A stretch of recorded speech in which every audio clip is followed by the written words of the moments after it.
What's going on, everybody? It's the Bulls Show, aka Aiden, and welcome back to another video. Ladies and gentlemen, today we just saw the Chicago Bulls' second worst playoff performance of all time, and one of the worst performances in both the regular season and the playoffs combined as well for the Chicago Bulls in a Game 3 loss at home against the Milwaukee Bucks. Before we get started, please like and subscribe to the Bulls Show, turn notifications on, and let me know in the comments below your thoughts about the game today.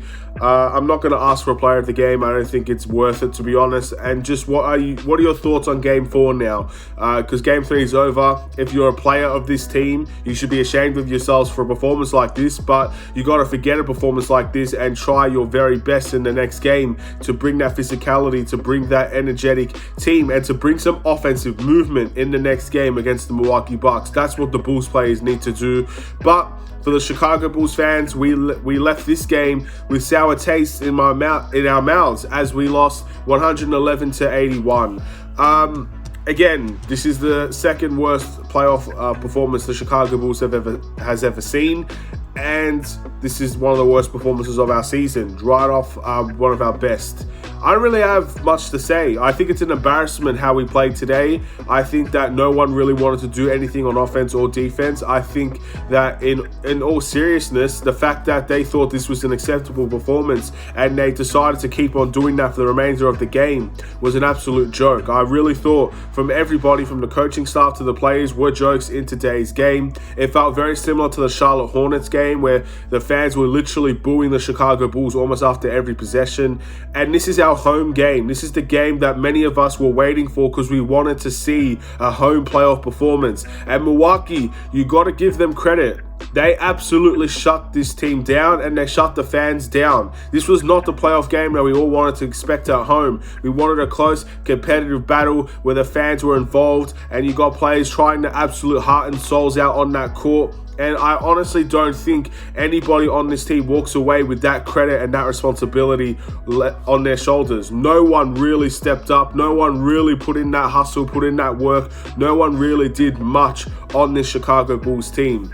It's a joke. Again, I feel sorry for the Bulls fans that actually went to this game. Again, a lot of money in my opinion. I mean, I don't know how much it costs to actually attend one of these playoff games, but I can assure it's probably a lot of money to see the Bulls put that kind of effort in. It's something that, in my opinion, shouldn't be acceptable. This is the type of performance that makes me question what the Chicago Bulls should be doing in free agency, because I can't sit here and look at that performance and look at those effort levels, look at that intensity level, look at the off-ball movement, look at the passing range, looking at the defensive coverages, and think that this is an acceptable performance. This is the performance that can lead into our future. I honestly don't think we can sit here and say that. Game 2, we're talking about it. Game 2 was great. Game 2 was fantastic, but we can't transition over it. This was the return of the Chicago Wussies. They played like wussies. They played like crybabies. They played like players that were disinterested. They didn't really care. It felt like that type of performance. And I know the Bulls care. It's the playoffs. You have to care. You don't be in this position if you don't care. But that's how it came across watching that game. A bunch of players that simply did not care what the outcome of the game was going to be. It's really, really poor from the Chicago Bulls. And before I go any further, I'm actually going to look at the individual performances. I'm not going to put the stats or the photos up because I don't really care for that. But I'm going to tell you what these guys did wrong. In all honesty, every single one of them. I felt like every single one of them did something wrong in today's game. So I'm going to name them and call them out because they deserve critique for a performance like this. So DeMar DeRozan, he went from DeMar DeFrozen in the first game to Deadeye DeRozan in the second game to DeMar I don't want to shoot it in the third game. Only 9 shots for DeMar DeRozan. That's our best player this season, taking 9 shots in an NBA playoff game. Granted, they had a fantastic coverage on DeMar DeRozan. They sent him to help defense every single time. DeMar didn't want to shoot over individuals in today's game. But you got to find ways to make an impact if you're not going to score. If you feel like you're not going to score today, you got to find other ways to impact the game. 4 assists, not good enough. For a guy that had the ball in his hands as much as DeMar did, not good enough whatsoever. Getting to the foul line only 5 times, not good enough for DeMar DeRozan. Zach LaVine. the best playmaker in today's game, and that's the concern in my opinion. When you have other guys that are willing passers on this team and Zach LaVine's your leading assist man, that goes to show that everybody else did not work hard enough on the playmaking side of the ball. I thought Zach LaVine was okay. Is this a max contract version of Zach LaVine? No, this is not making me believe that Zach LaVine should be a max contract player for the Chicago Bulls. But he's got 2 games at least left to change my opinion on that. That's not a good performance from Zach LaVine. Patrick Williams, look, he went 0 from 9 from the field today, but when it actually mattered, I don't really care about the fourth quarter in all honesty. When it actually mattered, he was about 0 from 4, 0 from 5, which again, not very aggressive, not good enough from Patrick Williams. Simple as that. Nikola Vucevic, honestly our best player today, but 3 from 9 from the three-point line, and he's falling in love with that three-point shot way too much if he's going to make an impact in this series. I love when he makes them. It's very important that he does make the threes that he takes, because you've got Brook Lopez on the other side that's going to be doing the exact same thing. You fall in love with that shot, you're going to get bitten eventually, and I think Vucevic got bitten in today's game, and it's as simple as that. Vucevic was also, again, in my opinion, he's been the best player for the series. He's had a good game 1, a good game 2, a very mediocre, but somehow our best performance in game 3. He's been our most consistent guy, and that's very unfortunate for DeMar and Zach, who are supposed to be the leaders of this team. Vucevic is supposed to be the third option, yet he's the one having the most consistent games. What does that say about everybody else? Alex Caruso.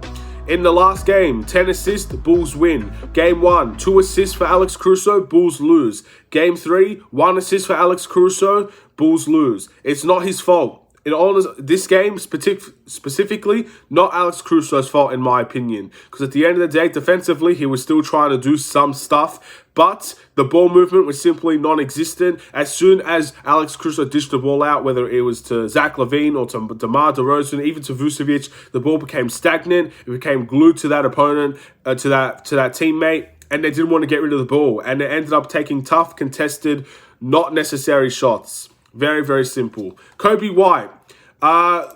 Look, at the end of the day, stats might show that Kobe White had a good game. 2 from 9 from the field today. Efficiency-wise, not great from Kobe White. Fouling three-point shooters in the playoffs, not great from Kobe White. When he's playing that sort of defense and he's not really contributing like he should be, he should not be playing. It's as simple as that. We don't have time for passengers on this team. It goes the same with Patrick Williams, same with Kobe White, same with everybody else on the team. If they're not performing, they're not scoring, they're not playing defense, you can't be playing in the game like this. He was great in game 1. I thought he was decent defensively in game 2, but he wasn't scoring. And game 3 was his worst. He's got to be better. 8 rebounds is very good from Kobe White, but that's really the only positive I see from that game. And everybody else I don't really want to talk about. I think Io shouldn't really get a mention in this game. He played 17 minutes, but a lot of that was in the fourth quarter. And I feel like Io's the type of guy that we need to see a little bit more from. It's as simple as that. He needs more minutes. Derek Jones Jr., don't have too much to say. Troy Brown Jr., congratulations on getting your first 2 points in the NBA playoffs. Tristan Thompson, 0 rebounds for a center in 11 minutes. That's very, very poor. And honestly, I think Tony Bradley should play more minutes after his performance today. He played 6 minutes and got 10 points. That's great from Tony Bradley. And that's all I really have to say on the individual performances. Looking at this lineup for the Chicago Bulls, I never ever want to see a small ball lineup from the Chicago Bulls again. I'm done with this experiment of a small ball lineup, because we don't use it effectively whatsoever. What's the point in having a small ball lineup if you don't go out and transition? I saw 2 transition plays from the Chicago Bulls. One of them was a Zach LaVine push up the tempo. It's a pick and roll to Vucevic, which technically is not even a transition play. And he got a open floater, and I Dosunmu passed the ball to Tony Bradley full court to a dunk.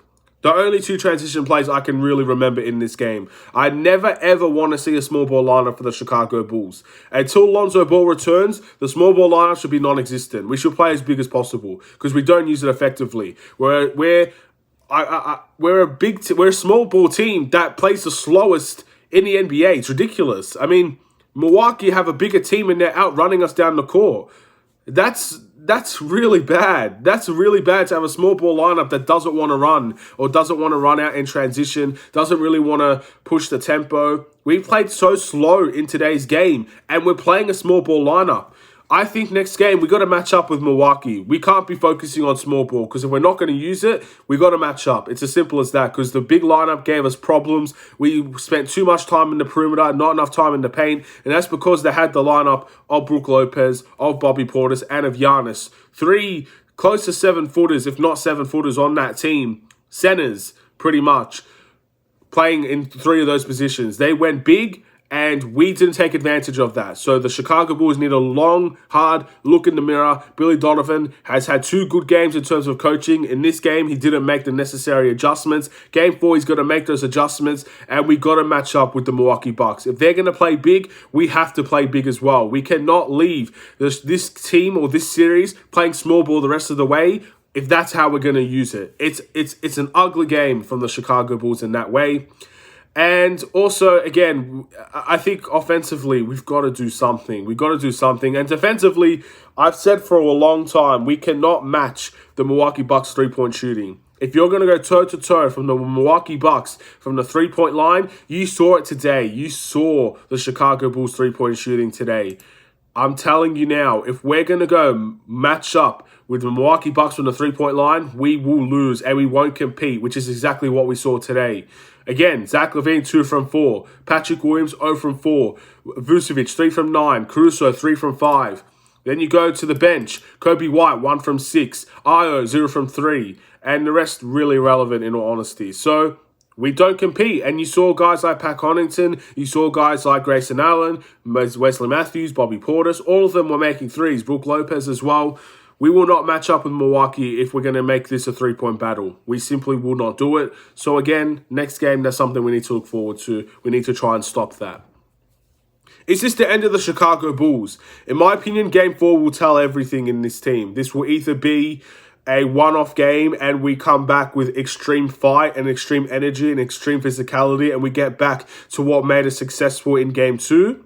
Or this is the end for the Chicago Bulls. Game 4 will be very similar. Game 4 will lose, and then we're going to give up for the rest of the way.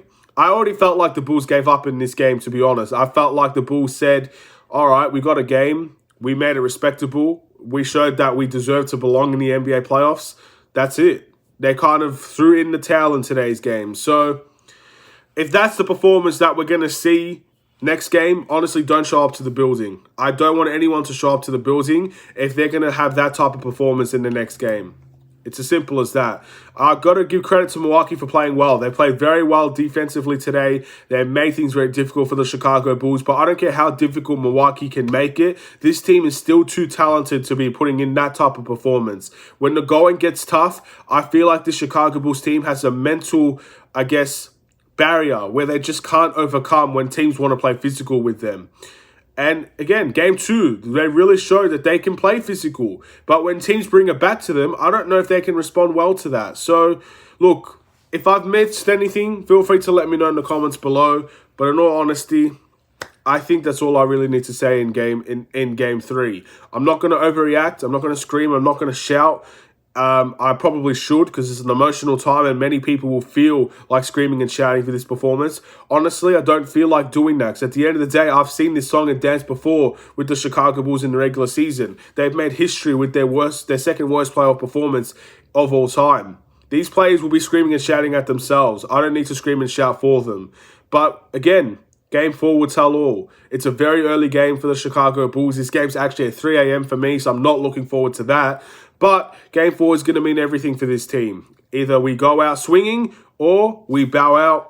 Goodbye. We made our one game. We showed we can play a good game in the NBA playoffs. It's time to leave. That's what the Chicago Bulls mindset is going to either be, one or the other. And we'll wait and see which Chicago Bulls team we see. Are we going to see the Chicago Wussies? Or are we going to see the Chicago Bulls team that actually felt like they had a presence in this game?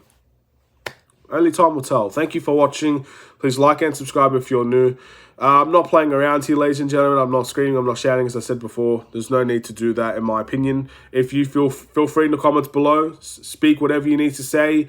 But yeah, if we're going to see this type of performance in Game 4, I honestly think, because again, if we're going to lose Game 4, we're definitely not going to win the series in my eyes. So if we lose Game 4, then and we lose it in that fashion, I really would consider in free agency making some massive changes. If that's one of the star players leaving, then so be it. I'm down for whatever AK decides to do.